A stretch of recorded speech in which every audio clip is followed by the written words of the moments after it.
Hi, welcome to this video. Today I'm going to be talking about the new moon in Cancer happening on July 20th, 2020 at 10:33 a.m. Pacific time.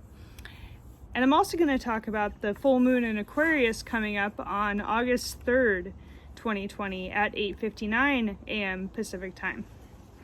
So the new moon is happening at 28 degrees 27 minutes of Cancer, and it's opposite Saturn at 28 degrees 39 minutes of Capricorn. Saturn is also in a stellium that includes Pluto retrograde at 23 degrees 37 minutes of Capricorn and Jupiter retrograde at 21 degrees 31 minutes of Capricorn. So they are also opposite this new moon. Jupiter and Pluto are also closely sextile Neptune retrograde at 20 degrees 46 minutes of Pisces. And Saturn is more loosely sextile Neptune. So it is an 8-degree orb between those two, so it is less strong, but because there's a stellium, I included it this time since it probably is influencing those other planets. So let's just look at that in itself.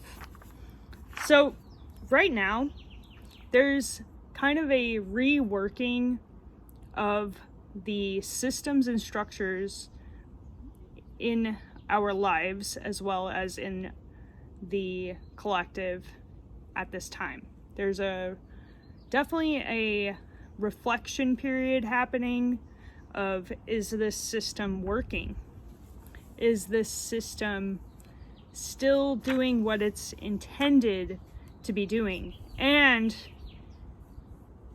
it's also really revealing the corruption that has been ongoing for who knows how long, but Pluto is making us aware of it now.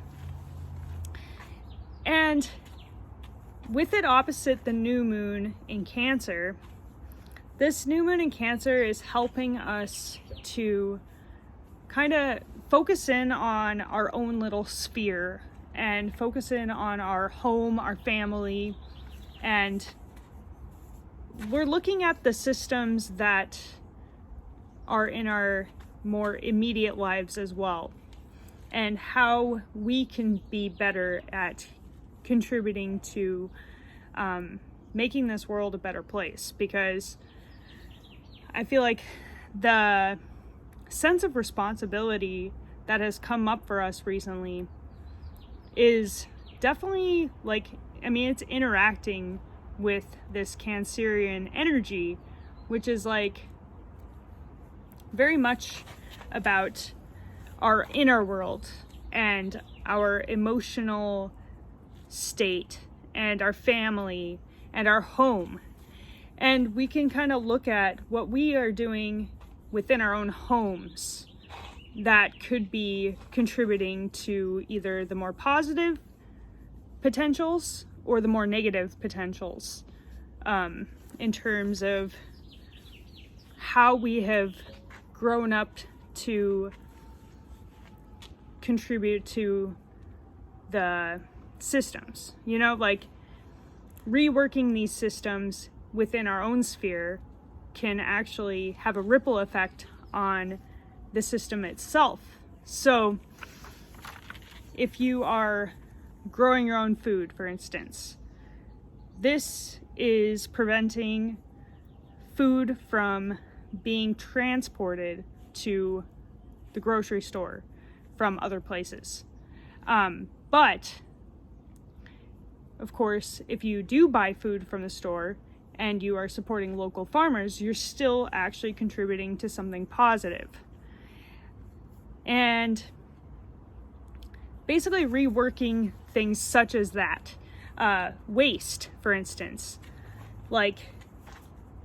doing things that prevent as much garbage from happening.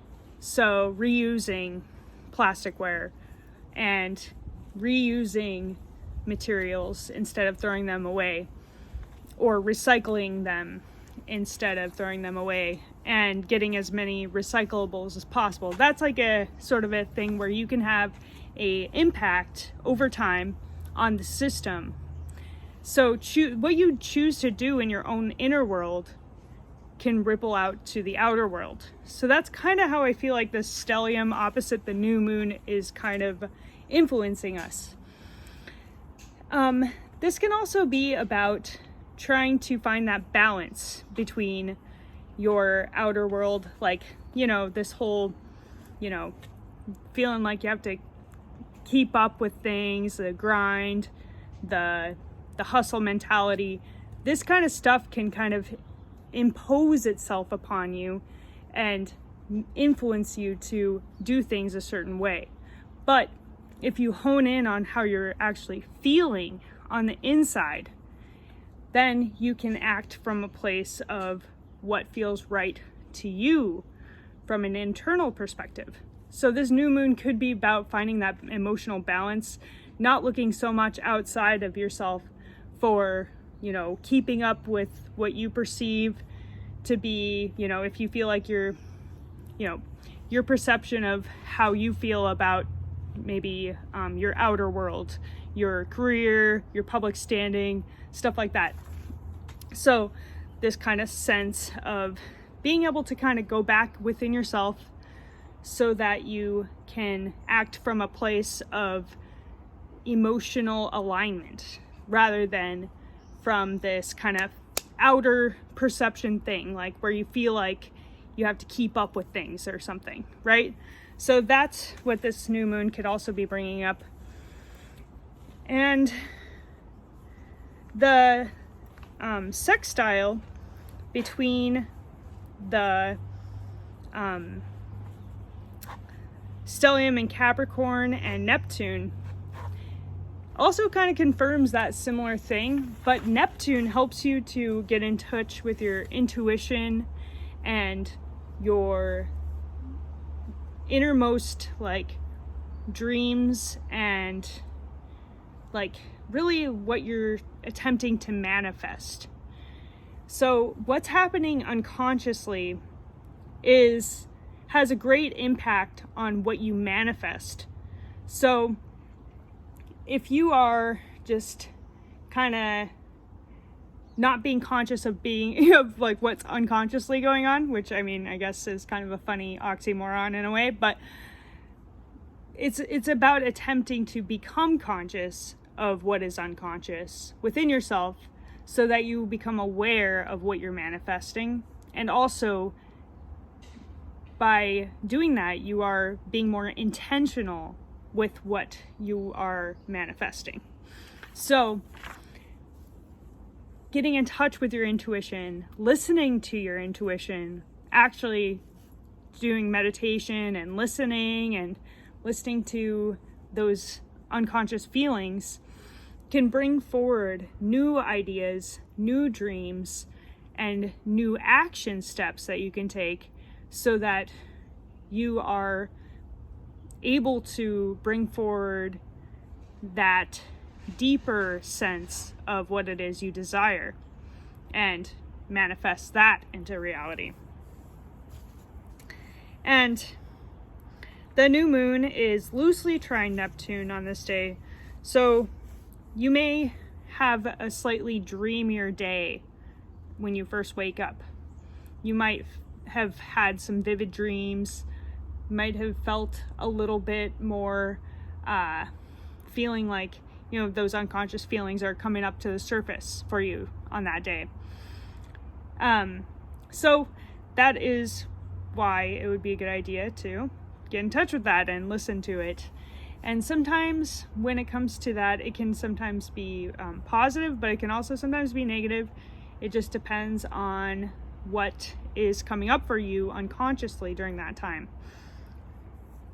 But either way, it's good to become aware of those things and help to move that energy, because we store a lot in our unconscious minds. We store it in our bodies as well. Like, I feel like our bodies are very closely connected to our unconscious mind.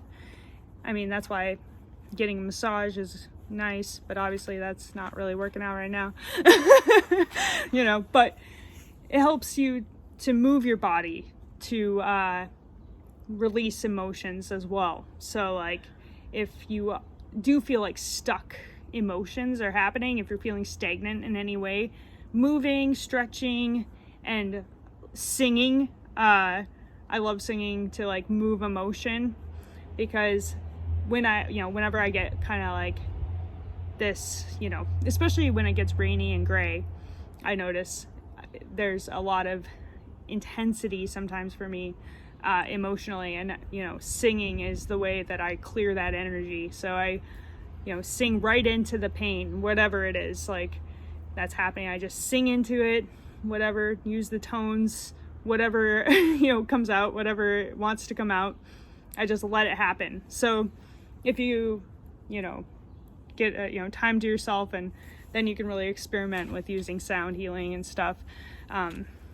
I have also shared a little bit of sound healing with you guys, but it is kind of embarrassing because it's kind of weird, but you know.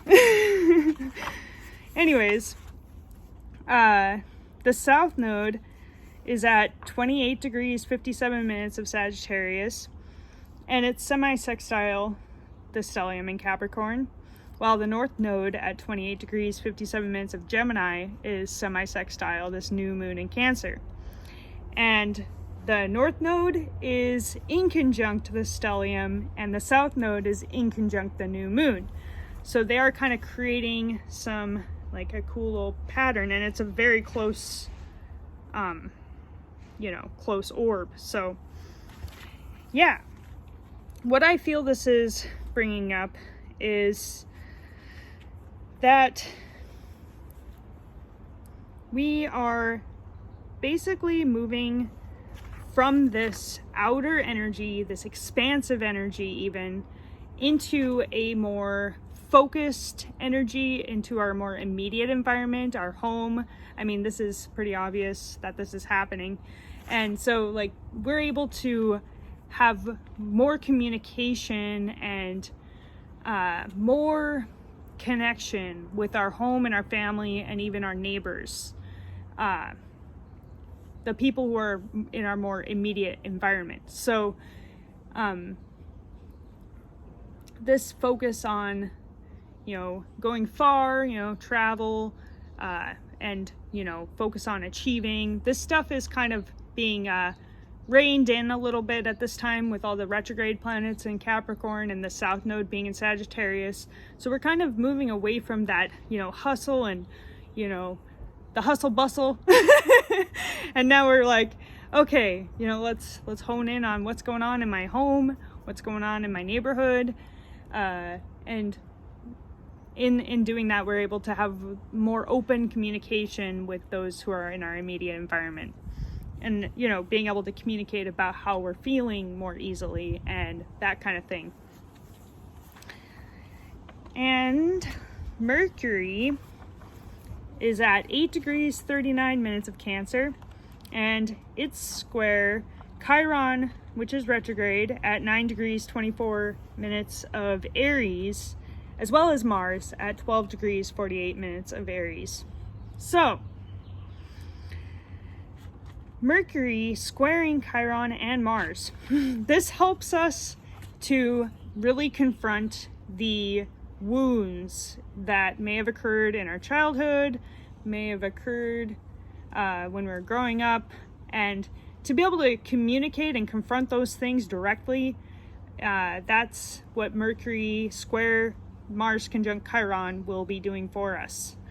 So we can make a breakthrough when it comes to these things and become aware of them, and not allow that energy to kind of rule us, though it could bring up some reactionary energy. But if it does bring up that reactionary energy, Mercury will help you to kind of mentally sort through what was brought up. so that you can be more productive about maybe anger or about those wounds. Like, because, you know, with Mars conjunct Chiron, this can be like a trigger for old wounds and old anger and stuff like that. With Mercury squaring that, you know, somebody could say something, you know, and this could create an emotional trigger, an emotional reaction. But I feel like it ultimately is so that you can become aware of it and react differently to it in the future, because you'll be able to be a little more logical about it. Even though Mercury in Cancer is not like the most logical Mercury placement, Mercury itself can help us to sort through that stuff, you know, be more rational about it, and kind of really be more reflective, self-reflective about it, so that you change the way you react to those sorts of triggers. And Mercury in Cancer is sextile Uranus at 10 degrees 25 minutes of Taurus as well. So with this sextile, there could be insights that come to you at this time that could have to do with making money. So maybe you get an idea that could help you with a business idea, or it could even help you to maybe come up with some kind of solution to like something in your home. Like maybe you needed some kind of item or object to help you to, you know, make your home more beautiful or more comfortable in some way. And you finally find something unexpectedly, and you know, that kind of thing. Because, you know, with Mercury in Cancer, it could be like, you know, that kind of thing. And so maybe you get it delivered, possibly. I don't know, I'm just like going on because Mercury is involved, you know, delivery could be involved. So anyways, either you get an idea for a business idea, or maybe you get something for your home that helps you to solve some kind of thing that creates more comfort and stuff like that. And then Venus at 15 degrees 25 minutes of Gemini is sextile Mars and Chiron in Aries. So this is very much about healing relationships, healing maybe an old wound, confronting an old wound, and being able to work through that and work through it in a harmonious way, because Venus is in a harmonious aspect with Mars and Chiron.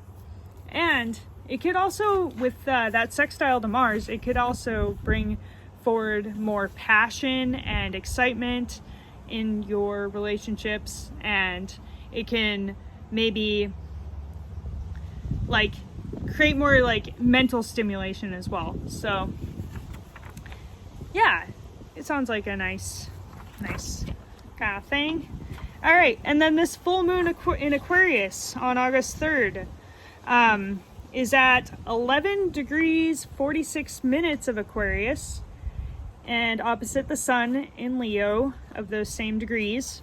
And it's squaring Uranus at 10 degrees 38 minutes of Taurus, creating a T-square. So this is bringing up the need for community, because with that square to Uranus going on, it's going to maybe just bring up that sense of just, yeah, like needing to connect with people. Because with the moon in Aquarius, it would be normally with the full moon in Aquarius, you would likely be in a group situation, and with the moon in Leo, you are kind of in a good state, like a vibrant state. With the sun in Leo, I don't know if I said moon in Leo on accident. So with the sun in Leo, usually you're feeling vibrant, energetic, flamboyant, dramatic, and romantic. So you're kind of full of life and full of like just that joie de vivre. And so with it opposite the moon in Aquarius, normally you would be kind of connecting with people and maybe shining and in your element, that kind of thing. But with the square to Uranus, it could be highlighting like a tension there, like needing to connect more. And, you know, because of this whole, you know, lockdown situation and things haven't necessarily been improving in the US in terms of that, you may need to use the internet or use technology so that you can kind of get that fulfillment that might be lacking at this time in terms of that sense of community and being able to connect with people. So yeah. And then Chiron retrograde at 9 degrees 13 minutes of Aries is sextile the moon in Aquarius and trine the sun in Leo. So if you are able to connect with people on this day, then there can be in like a strong emotional bond that gets created where you're able to really open up and allow your heart to be seen and allow your wounds to be seen as well. So you can kind of like just really be able to nurture yourself and nurture, you know, maybe in that connection you can also help somebody else who might have a similar wound, and there can be some healing that takes place as a result. And Mercury at 27 degrees 15 minutes of Cancer is opposite Saturn on that day at 27 degrees 38 minutes of Capricorn, as well as the rest of the stellium, which includes Pluto retrograde at 23 degrees 18 minutes of Capricorn and Jupiter retrograde at 19 degrees 50 minutes of Capricorn. So yeah, Mercury is bringing up that opposition again, and there may be kind of like some tensions that get brought up around responsibility, and maybe in the home, you know, maybe conversations need to be had around you know, responsibilities, or around, you know, how you can do the systems better, that kind of thing. It could be brought up, and maybe more can be accomplished as a result of the communications being brought up. And the stellium in Capricorn is, and especially Jupiter, is square Mars at 19 degrees 22 minutes of Aries, and is also sextile Neptune retrograde at 20 degrees 31 minutes of Pisces.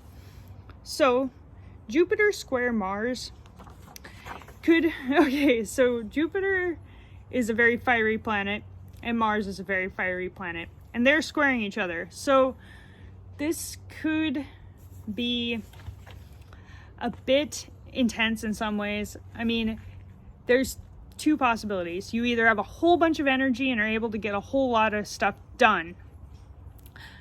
The other possibility is there's frustration and anger that needs to be released. And so, you know, if you are like experiencing the more negative effects, I think one of the better ways that you can channel that energy is by releasing it through exercise, of course, but also by getting whatever needs to get done and not effing around. And then with Jupiter sextile Neptune, this is awesome for getting in touch with your spirituality and your sense of, you know, whatever your philosophy is in life, and getting in tune with your intuition and listening to your intuition, especially around the goals that you have, and getting in touch with the more just, yeah, like getting in touch with what your dreams are, and realigning yourself with what your like higher self wants, what your deeper self wants, your internal self wants, however you want to say it. And you may be able to move towards some steps in the right direction in terms of whatever goals you may have as well. And then Venus at 26 degrees 27 minutes of Gemini is conjunct the North Node at 28 degrees 28 minutes of Gemini. So your relationships are evolving. They're moving towards a higher evolutionary state. So you're able to really communicate what your needs are. You're able to align yourself towards the right direction in your relationships, towards that higher evolution in your relationships. So, so if there's been any sort of like areas where you felt like held back in some way, now is the time that those blockages are going to be they'll be out of the way so that you can be more aligned with your true purpose, your true path, and being able to be your, greatest version within your relationships and be in integrity for your higher purpose. So, alrighty, that's the reading for the new moon and the full moon that are coming up. I hope you enjoyed it. Have an awesome time. And if you liked the video, make sure to like, subscribe, comment, and share. I do appreciate it. Have an awesome time.